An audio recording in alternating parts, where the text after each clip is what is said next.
it's me again, the one that's learning how to canter all the time.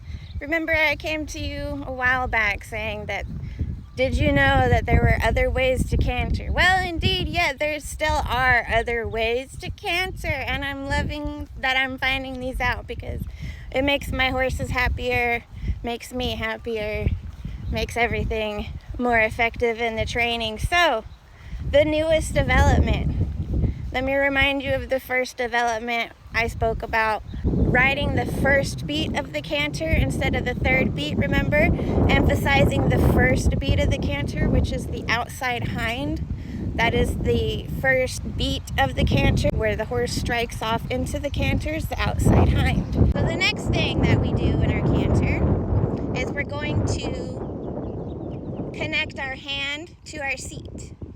And remember, this is when you have your horse going forward equally into both reins, almost like they're taking you forward, saying, come with me, let's go together, right? But you do this in a way that it's connected to your seat, because if you just have your hand to the bit and then you have your seat to your horse's back, you can ride your horse's head and you can ride your horse's body, but you're not going to ride them together. And riding them together is where the magic happens at the canter.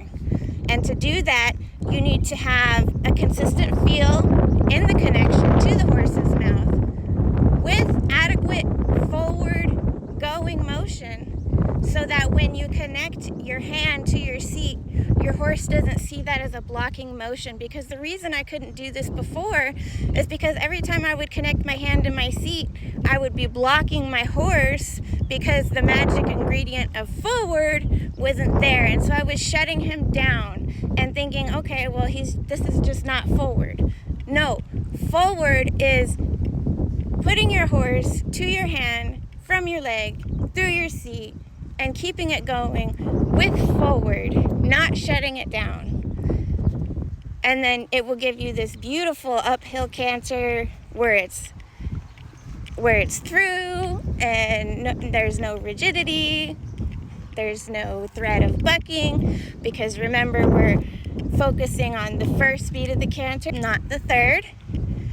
And now we are working on the connection. We're intentionally cantering and not just using momentum to fall on the forehand.